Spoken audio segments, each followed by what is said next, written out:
نافرمانی کی سزا اکثر بھگتنی پڑتی ہے، حقیقت پر منبی ایک کہانی۔ تو آئیے کہانی کا آغاز کرتے ہیں۔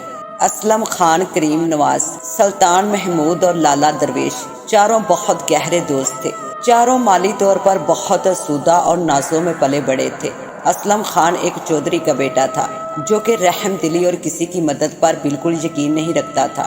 کریم نواز بہت بڑے سرمایہ دار کا بیٹا تھا اور دنیا کو مکروہ فریب سمجھتا تھا، وہ بھی اسلم خان سے مختلف نہ تھا۔ سلطان محمود کے والد بہت بڑے افیسر تھے اور وہ کام کے عوض کسی سے پیسے لینے کو معیوب نہیں سمجھتے تھے۔ لالا درویش کا والد بہت بڑے اسٹور کا مالک تھا، لیکن درویش ہر وقت کسی نہ کسی انداز میں نیکی اور کسی کے کام آنے کی تاک میں رہتا تھا۔ چاروں دوستوں کو پکنک منانے کا بہت شوق تھا۔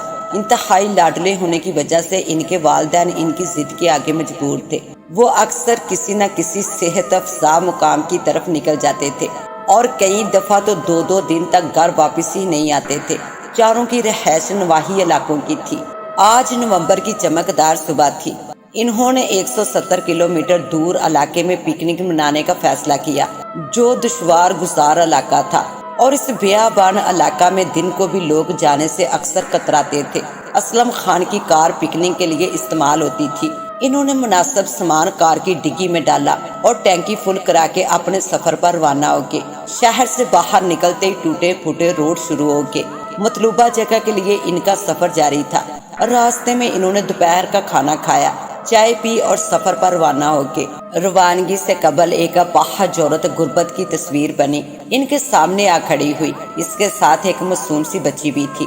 درویش لالا کے دوستوں نے اس عورت کو گالیاں دینا شروع کر دی، لیکن درویش لالا نے نہ صرف دوستوں کی بے عزتی کی بلکہ اس اپاہج عورت کی داد ترسی کی، اس کو کھانا بھی کھلایا اور نقد رقم سے بھی مدد کی۔ سفر دوبارہ شروع ہو چکا تھا۔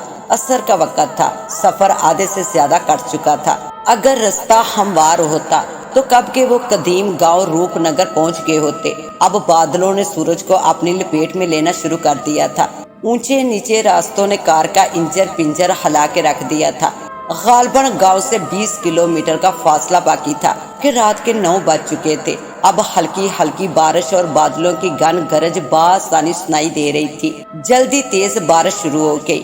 کار کے ویپر کام چھوڑ چکے تھے۔ ٹوٹی پھوٹی سڑک پر گاڑی چلانا مشکل سے مشکل تر ہوتا جا رہا تھا۔ اچانک بجلی کڑکی اور ان کو مشرق کی طرف سے ایک پختہ راستہ دکھائی دیا اور ایک عظیم علی شان حویلی اس انداز سے موجود تھی جو کہ ان کو دعوت نظارہ دے رہی تھی۔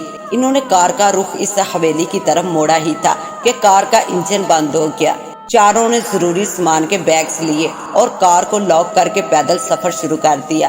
راستے میں ایک بزرگ نے ان سے التجا کی کہ 2 دنوں سے میرے یتیم پوتے پوتیاں بھوکے ہیں، ان کو کھانا کھلا دو۔ حسب عادت درویش لالا کے تینوں دوستوں نے اس بزرگ کو کھری کھری سنانا شروع کر دی، لیکن درویش لالا نے ان کے رویے کی بزرگ سے معافی بھی مانگی اور کچھ رقم اس بزرگ کے حوالے کر دی۔ بزرگ لمبی عمر کی دعائیں دیتا ہوا رخصت ہوا۔ حویلی کا مین گیٹ آ چکا تھا۔ ہاتھ لگاتے ہی چڑچڑاہٹ کی پر اسرار آواز کے ساتھ گیٹ کھل گیا۔ چاروں دوست اندر داخل ہو گئے۔ حویلی بالکل خالی پڑی تھی۔ انہوں نے بہت آوازیں دی لیکن کوئی بھی باہر نہ آیا۔ رات کے 11 بج چکے تھے۔ بھوک سے چاروں کا برا حال تھا۔ انہوں نے تیار شدہ کھانوں کے پیکٹ نکالے، جوس کا استعمال کیا، پھر حویلی کا جائزہ لینا شروع کیا۔ حویلی میں بجلی کا نظام تو ٹھیک تھا لیکن بجلی موجود نہیں تھی۔ کل 10 کمرے تھے اور کمروں کے اندر کمرے تھے۔ پانی کا انتظام تھا۔ چاروں دوستوں نے ٹارچ کی مدد سے باتھ روم کا استعمال کیا۔ درویش لالا نے انہیں تجویز دی کہ کمروں میں علیحدہ علیحدہ رہنے کی بجائے اکٹھے ہی ایک کمرے یا برآمدے میں رات گزار دی جائے تو زیادہ بہتر ہے۔ اس نے خود بھی وضو کیا، نماز پڑھی اور اپنے دوستوں کو بھی زبردستی وضو کرا کے نماز پڑھائی۔ رات کے 12 بج چکے تھے۔ دن کی تھکان اور کھانا کھانے کے بعد وہ مطمئن ہو کر ایک ہی کمرے میں سو گئے۔ رات کا 1 بج چکا تھا۔ اسلم خان، کریم نواز اور سلطان محمود بولڈ ہونے کے ساتھ ساتھ انٹرٹینمنٹ اور ہلا گلا کے بھی شوقین تھے۔ سہانے سپنے لیے وہ سو چکے تھے۔ درویش لالا بھی کلام الہی کا ورد کرتے کرتے نیند کی وادیوں میں جا چکا تھا۔ کمرے میں موجود گھڑی نے مترنم آواز میں 3 بجنے کا اعلان کیا۔ کمرے میں جلتی بجھتی روشنی نے ایک دوشیزہ کا روپ دہارا۔ اور اس نے اسلم خان کو آرام سے ہلایا تو اسلم خان ہڑبڑا کر اٹھا۔ اب حویلی میں بجلی آ چکی تھی، ہر طرف روشنی پھیلی ہوئی تھی۔ اسلم خان نے خوبصورت لڑکی سے پوچھا، تو کون ہے اور اس حویلی میں کیا کر رہی ہے؟ لڑکی نے اپنی شرارتی آنکھوں سے مسحور کن لہجے میں کہا، میں حویلی کے چوکیدار کی بیٹی ہوں، تم سے اکیلے میں کچھ بات کرنی ہے۔ دوشیزہ کے پیچھے اسلم خان لٹو ہو چکا تھا، وہ ایک اندھیرے کمرے کے نزدیک پہنچ چکے تھے۔ دوشیزہ نے کہا، تم اندر چلو، میں کب سے تمہارے انتظار میں ہوں۔ اسلم خان نے کہا، تمہاری میری جان پہچان نہیں، تم مجھ سے زیادہ جذبے نظر ہو، پھر مجھ پر کیوں فدا ہو؟ تو دوشیزہ نے کہا، میرا نام گل ہے، یہی حویلی میرا مسکن ہے، تم آنکھیں بند کرو تو میں ایک سرپرائز دوں گی اور ہم ہمیشہ کے لیے ایک ہو جائیں گے۔ اچانک کمرے میں روشنی ابھری اور ایک دہشتناک مردانہ آواز سنائی دی، اسلم خان آنکھیں کھولو۔ اسلم خان نے آنکھیں کھولی تو دیکھا کہ دوشیزہ کی جگہ ایک غیر مخلوق اس کے سامنے تھی۔ اسلم خان کے ہاتھ پاؤں زنجیروں سے جکڑے ہوئے تھے۔ اسلم خان نے لرزتے ہوئے ہونٹوں سے سوال کیا، تم کون ہو اور مجھے کیوں باندھا ہے؟ اور وہ دوشیزہ گل کہاں ہے؟ کمرہ خوفناک کہکوں سے گونج اٹھا، ابے بیوقوف، میں اس حویلی کا جن ہوں، 500 سالوں سے یہ حویلی میرے زیر اثر ہے، تم نے میرے آرام کو برباد کیا ہے، میں نے تمہیں آزمایا ہے، تم فیل ہو گے، اب تمہیں سخت سزا دوں گا، لیکن پہلے تم چاروں کا امتحان لوں گا، نتیجہ اکٹھا ہی دیکھ لینا۔ اسلم خان نے ہمت کر کے پوچھا کہ تمہارا نام کیا ہے اور تم کن شرائط پر ہمیں معافی دے سکتے ہو؟ تو اس جن نے انگارے اگلتی ترچھی آنکھوں سے لرزا دینے والے انداز میں اسلم خان کو دیکھا، پھر گویا ہوا، اگر تم نے مجھے متاثر کر دیا اور نمائش کی بجائے حقیقی انداز میں مجھے قائل کر دیا اور نفسیانی خواہشات کی نفی کر گئے تو میں تمہیں معاف کر دوں گا، اور یہ وعدہ میں حضرت سلیمان علیہ السلام کی قسم کھا کر کہتا ہوں، اور بس صورت دیگر تمہاری ہڈیوں کا سرما بنا دوں گا۔ بجلی کے چمکنے اور کہکوں کی اذیت نے اسلم خان کو بے ہوش کر دیا تھا۔ اب کریم نواز کے سرخانے ایک شخص کھڑا تھا، وہ اس کو ہلا رہا تھا۔ کریم نواز ہڑبڑا کر اٹھا اور دیکھا کہ ایک اجنبی شخص اس کو اشارے سے باہر آنے کا کہہ رہا ہے۔ بجلی کی آمد نے ماحول کو رومانوی بنا رکھا تھا۔ باہر آتے کریم نواز نے اجنبی شخص سے پوچھا کہ تم کون ہو اور رات کے اس پہر کیا کر رہے ہو؟ تو اس شخص نے بتایا کہ میں اس حویلی کا چوکیدار ہوں، ساتھ کے کمرے میں ایک باری پینٹنگ ہے، اگر تم اس کو توڑ دو تو تمہیں بے انتہا خزانہ دوں گا۔ اس پینٹنگ میں ایک ماں اپنے بچے کو گرنے سے بچانے کی کوشش کر رہی تھی۔ کریم نواز نے لالچ میں آ کر جو ہی پینٹنگ کو زمین پر پٹکا تو کمرے میں اندھیرا چھا گیا اور فضا کہکوں سے گونجنے لگی۔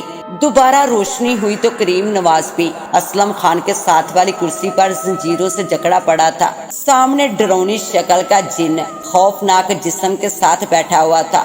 اسلم خان نے دوبارہ پوچھا کہ تمہارا نام کیا ہے اور تم ہم مسافروں کو کس لیے سزا دینا چاہتے ہو؟ تو وہ جن گویا ہوا، میرا نام ضیاء جام ہے، میں مسلمان جن ہوں، میری عبادت کا تم نے بیڑا غرق کر دیا ہے، آزمائش میں کامیاب ہونے تک تمہاری خلاصی ناممکن ہے۔ اچانک کہکوں کی دردناک آوازیں آئی اور وہ دونوں دوست بے ہوش ہو کے ایک بوڑھا سلطان محمود کے سرخانے کھڑا اس کو جگا رہا تھا۔ سلطان محمود خلاف معمول ماحول سے ڈر کر جاگ گیا۔ بوڑھے نے اشارے سے اس کو باہر بلایا اور کہا کہ میں اس حویلی کا چوکیدار ہوں، میرے مالک کا خزانہ سامنے کمرے میں ہے، وہ مجھے تنخواہ بھی نہیں دیتا، اگر تم وہ خزانہ لا کر دے دو تو آدھا تمہیں دے دوں گا، وہ تمام خزانہ ایک صندوق میں ہے۔ سلطان محمود جٹ سے تیار ہو گیا۔ سبز روشنی نے پوری حویلی کو اپنی لپیٹ میں لے رکھا تھا، باہر بارش کی تڑتڑاہٹ نے ماحول کو عجیب رنگ دے رکھا تھا۔ سلطان محمود ایک کمرے کے دروازے پر موجود تھا، وہ کمرے میں گیا، صندوق کو اٹھا کر باہر لانے لگا تو اچانک بجلی چلی گئی اور کمرہ کہکوں سے گونجنے لگا۔ وہ بجلی دوبارہ چمکی تو سلطان محمود بھی اسلم خان اور کریم نواز کے ساتھ ایک کرسی پر زنجیروں میں جکڑا ہوا تھا۔ سامنے ضیاء جام جن خوفناک جسم کے ساتھ موجود تھا۔ اس نے کہا، مجھے عبادت و ریاست کے وظائف سے روک کر تم چاروں نے اچھا نہیں کیا، اب میں تمہارے آخری دوست کو آزماؤں گا، اگر وہ بھی تمہاری طرح دنیا دار نکلا تو چاروں کا عبرتناک انجام ہوگا اور تمہاری یہ رات شاید زندگی کی آخری رات ہو۔ کہکوں کی پر اسرار آوازوں اور جلتی بجھتی بجلیوں کی وجہ سے تینوں دوست بے ہوش ہو چکے تھے۔ رات کے 4 بج رہے تھے۔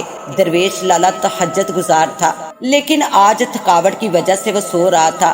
اچانک اس کو ایسا محسوس ہوا کہ کوئی اس کو جگا رہا ہو۔ اس نے آنکھیں کھولی تو ایک بڑھیا بڑے پیار سے اس کو جگا رہی تھی۔ اس نے پوچھا کون ہے؟ وہ بولی میں اس حویلی کی چوکیدار کی بیوی ہوں، ضعیف اور بوڑھی ہوں۔ اس حویلی کے ایک کمرے میں قیمتی چیزیں ہیں، تم اگر وہ لا دو تو تمہیں آدھا حصہ دوں گی اور تم بہت امیر ہو جاؤ گے۔ درویش لالا نے کہا پہلے مجھے وضو کرنے دو، پھر میں کچھ بات کروں گا۔ پھر اس نے وضو کیا۔ وہ بڑھیا اس کا کمرے میں انتظار کر رہی تھی کہ درویش لالا کو اپنے پیچھے آہٹ محسوس ہوئی۔ اس نے دیکھا کہ راستے میں ملنے والی غریب اپاہج عورت اور حویلی کے راستے والا غریب شخص حویلی کے دروازے کے باہر اس کو بلا رہے تھے۔ وہ فوراً ان کے پاس گیا تو انہوں نے سرگوشی میں کہا تم نیک دل انسان ہو، بڑھیا تمہیں جو بھی لالچ دے، تم نے صرف اور صرف اپنا ایمان بچانا ہے، تمہارے دوست خطرے میں ہیں۔ حویلی کا جن ضیاء جام بہت طاقتور ہے لیکن مسلمان اور بااصول ہے۔ تم نے دیانت داری دکھائی اور اس کو متاثر کر دیا تو وہ تم چاروں کو معاف کر دے گا۔ درویش لالا جلدی سے کمرے میں واپس آ گیا اور تہجد کے نوافل ادا کیے۔ پھر بڑھیا سے بولا اماں جی آپ کو دیکھ کر مجھے میری والدہ یاد آ رہی ہیں، وہ بھی وفات سے پہلے بہت کمزور ہو گئی تھی۔ یہ سن کر بڑھیا کا چہرہ خوشی سے لبریز ہو گیا۔ حویلی میں روشنی موجود تھی۔ بڑھیا نے درویش لالا سے کہا وہ کمرے میں جا کر خزانہ اٹھا لائے تو درویش اندر گیا اور کلام الہی کی تلاوت کرنی شروع کر دی۔ ہر طرف سونے چاندی ہیرے جوہرات کے ڈھیر موجود تھے، لیکن درویش لالا خالی ہاتھ واپس لوٹ آیا۔ بڑھیا کے پوچھنے پر بتایا اماں جی میں کسی کا مال چوری تو نہیں کر سکتا، ہاں میری حلال کی کمائی کے جتنے پیسے میرے پاس موجود ہیں وہ میں تمہیں دے سکتا ہوں، لیکن قرآن مجید میں کسی کو نہیں دے سکتا۔ بڑھیا نے پوچھا بیٹا اگر جنات سے پیار و محبت رکھنا ہو تو کون سی صورتیں تلاوت کرتے ہیں؟ تو درویش لالا نے بتایا کہ سورت جن اور سورت مزمل پڑھنے سے معزز قبائل مسلمان جنات سے تعلقات استوار ہوتے ہیں۔ تو اچانک کمرے میں سفید روشنی کی کرنیں پھوٹ پڑی۔ بڑھیا کی جگہ انتہائی خوبصورت جن ضیاء جام کھڑا تھا۔ اس نے درویش لالا کو کمرے میں آنے کو کہا جہاں درویش لالا کے تینوں دوست زنجیروں میں جکڑے پڑے تھے۔ ضیاء جام نے درویش لالا کو بتایا کہ تمہاری دیانت داری اور حسن سلوک کی وجہ سے ان تینوں کو بھی معاف کر رہا ہوں۔ تم نے راستے میں میرے قبیلے کے لوگوں کی مدد نہ کی ہوتی تو آج شاید تمہارا انجام بھی ان دوستوں کے ساتھ ہوتا۔ دعا کے لیے ہاتھ اٹھتے ہی تینوں دوست آزاد ہو چکے تھے۔ ضیاء جام نے بتایا کہ میرا دعائیا انداز ہر حالت میں کارآمد ہے۔ ہم بھی اللہ اور اس کے رسول صلی اللہ علیہ وآلہ وسلم سے پیار کرتے ہیں۔ جو انسان ہم سے محبت کرتے ہیں ہم بھی ان کا دم بھرتے ہیں۔ گاؤں کی مسجد سے اذان فجر کی آواز آ رہی تھی۔ ضیاء جام نے چاروں کو خوشی خوشی جانے کی اجازت دی۔ صبح کی نماز درویش لالا کی سربراہی میں ادا کی گئی۔ بارش تھم چکی تھی۔ چاروں دوستوں نے سامان اٹھایا، گاڑی اسٹارٹ کی تو پہلی کوشش میں گاڑی اسٹارٹ ہو گئی۔ واپسی کا سفر شروع ہو چکا تھا۔ اب چاروں دوست مل کر غریبوں لاچاروں یتیموں کی مدد کرتے ہیں۔ حویلی کے جن کو یاد کرتے ہی ان کے رونگٹے کھڑے ہو جاتے ہیں۔ اس کے ساتھ ہی اب مجھے دیں اجازت، ملتے ہیں انشاءاللہ ایک نیو کہانی کے ساتھ، تب تک کے لیے اللہ نگہبان۔